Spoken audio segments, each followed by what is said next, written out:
Cambiando los paradigmas. Actualmente todos los países del mundo están reformando su educación pública. Y hay dos razones para esto. La primera es economía. La gente trata de resolver cómo educamos a los niños para que encuentren su lugar en la economía del siglo XXI. ¿Cómo hacemos eso? Considerando que no podemos anticipar cómo lucirá la economía al final de la próxima semana, tal como lo demostró la reciente crisis. ¿Cómo hacemos eso? La segunda razón es cultura. Cada país está tratando de entender cómo educamos a nuestros niños para que tengan un sentido de identidad cultural y de esa manera pasar nuestros genes culturales a la comunidad mientras se es parte del proceso de globalización. ¿Cómo cuadrar ese círculo? El problema es que tratan de llegar a futuro haciendo lo que hicieron en el pasado y alienando de esa manera a millones de niños que no le ven propósito de ir a la escuela. Cuando nosotros íbamos a la escuela, la historia nos enseñaba que si trabajábamos duro y nos iba bien, obteníamos un título universitario y luego un trabajo. Nuestros niños no creen en eso y por cierto no están equivocados. Es mejor tener un título que nada, pero ya no es garantía y particularmente esto te lleva a dejar de lado lo que para ti es importante. Algunas personas dicen que tenemos que elevar los estándares como si se trata de un avance, como si se tratara de un avance. Sí, realmente deberíamos.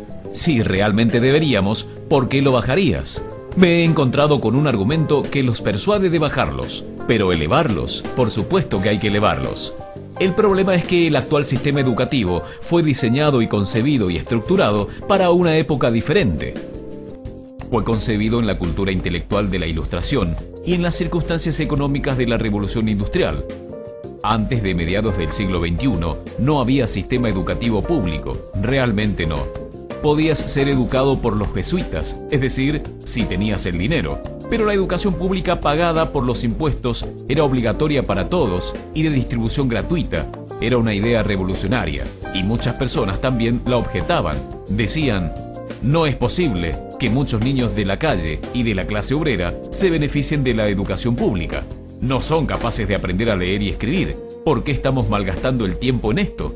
Así que esto también fue desarrollado sobre una completa serie de supuestos sobre la estructura y capacidad social, dirigido por un imperativo económico de la época, manejado directamente a través de un modelo intelectual de la mente, que esencialmente es la visión de inteligencia de la Ilustración. La verdadera inteligencia consiste en nuestras capacidades de razonamiento deductivo y el conocimiento de los clásicos y sus nombres, lo que vinimos a pensarlo como habilidad académica. Y esto está en lo profundo de los genes de la educación pública, que realmente hay dos clases de personas, académicas y no académicas, gente inteligente y gente no inteligente.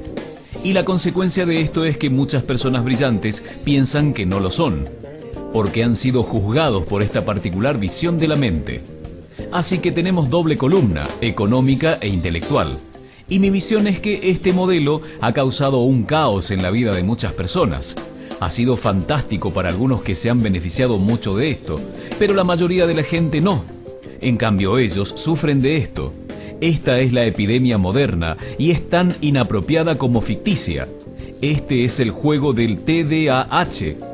Ahora, este es un mapa de TDAH en Estados Unidos o de medicación para TDAH. No me malinterpreten, no quiero decir que no existe el trastorno de déficit de atención e hiperactividad. No estoy calificando para afirmar tal cosa.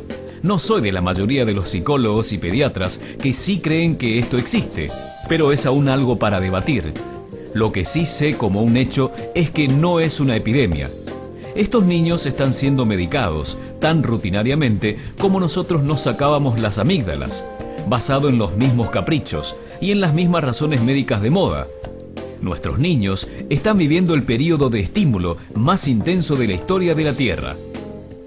Están siendo asediados por información que llama su atención de cada plataforma, computadoras de los iPhones, de avisos publicitarios, de cientos de canales de televisión. Y por eso son penalizados, porque se distraen. ¿De qué? De cosas aburridas, la mayor parte de la escuela. Me parece que no es total coincidencia que el incremento del TDAH fue paralelo al incremento de los exámenes estandarizados. A estos chicos se le da Ritalin y todo tipo de cosas con frecuencia, drogas bastante peligrosas. para que se enfoquen y se calmen. Pero de acuerdo a este mapa del déficit de atención, se incrementa a medida que viajas al este del país. En Oklahoma, la gente comienza a perder interés. En Arkansas, apenas pueden pensar correctamente. Y para cuando llegan a Washington, están totalmente perdidos. Y creo que para eso hay una razón aparte. Es una epidemia ficticia. Si piensan en esto, el arte, y no creo que sea exclusivo del arte, creo que también incluye las matemáticas y las ciencias, pero no digo las artes particularmente porque son las víctimas de la mentalidad actual. Particularmente, las artes se dirigen especialmente a la idea de experiencia estética, y la experiencia estética es cuando nuestros sentidos operan en su máxima expresión. Cuando estás presente un momento en el auto, cuando estás impactado de entusiasmo por lo que estás viviendo, cuando estás totalmente vivo. Y lo anestésico es cuando cierras tus sentidos insensibilizándote a lo que está pasando. Y muchas de estas drogas son eso. Estamos haciendo transitar a nuestros niños por la educación anestesiándolos. Y creo que debemos hacer exactamente lo opuesto. No debemos encerrarlos. Debemos despertarlos a lo que está dentro de ellos. Pero el modelo que tenemos es este. Creo que tenemos una educación que es modelada en interés del industrialismo y a semejanza de este. Les daré un par de ejemplos. Las escuelas están aún organizadas con bastantes semejanzas en las fábricas. Toque de timbres, instalaciones separadas, materia separada especializada. Todavía educamos a los niños en grupos. Los ingresamos al sistema por grupos de edad. ¿Por qué hacemos eso? ¿Por qué ese supuesto de que lo más importante que tiene en común es la edad? Es como si lo más importante fuera la fecha de fabricación.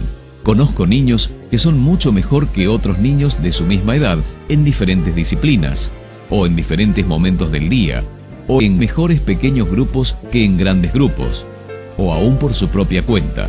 Si están interesados en el modelo de aprendizaje, no se comienza desde una mentalidad de línea de producción.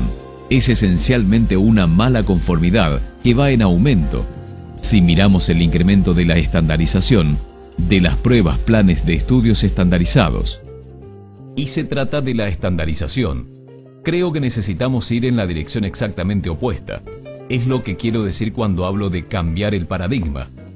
Hay un gran estudio reciente sobre el pensamiento divergente, publicado hace un par de años.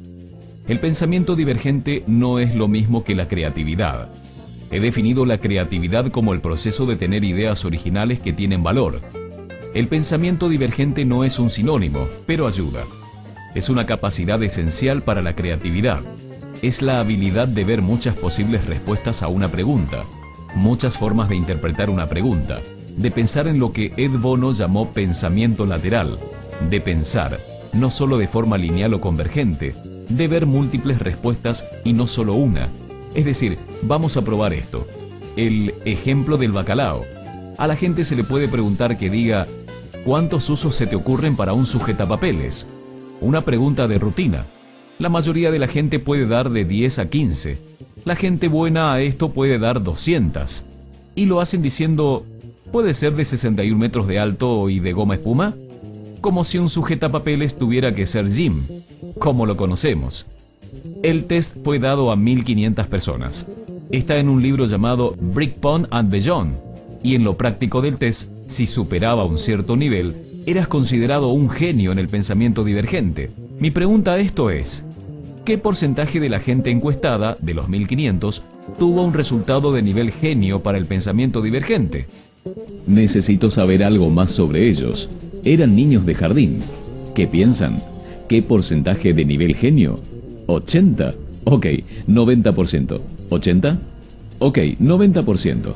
Ahora piensen que fue un estudio longitudinal, así que volvieron a testear a los mismos niños 5 años después de 8 a 10 años. ¿Qué piensan? ¿50? Nuevamente lo volvieron a testear 5 años más tarde, de 13 a 15 años de edad. Pueden ver una tendencia. Esto nos cuenta una historia interesante, porque pueden imaginar que va al revés, o no. Comienza no muy bien, pero te vuelves mejor a medida que creces. Pero esto nos muestra dos cosas. Una es que todos tenemos esta capacidad. Y dos, en su mayor parte, se deteriora. Ahora, ¿Qué pasa con estos chicos cuando crecen? Mucho. Pero una de las cosas que más convencido estoy es que para entonces se vuelven educados. Pasan 10 años en la escuela donde le dicen que hay una respuesta y está al final. Y no miren, y no copien, porque eso es engañar. Fuera de la escuela a eso le llaman colaboración, pero estamos adentro. Esto no es porque los maestros lo quieran así, sino porque simplemente pasa así. Es porque está en la reserva energética de la educación. Debemos pensar diferente sobre la capacidad humana. Tenemos que superar esta vieja concepción sobre lo académico y lo no académico, abstracto, teórico, vocacional, y ver lo que es, un mito. Y en segundo lugar, debemos reconocer que la mayoría del gran aprendizaje sucede en grupos donde la colaboración es la fuente de crecimiento. Si atomizamos a la gente, si los separamos, que trabajen separados, creamos una especie de disyunción entre ellos y su ambiente natural de aprendizaje.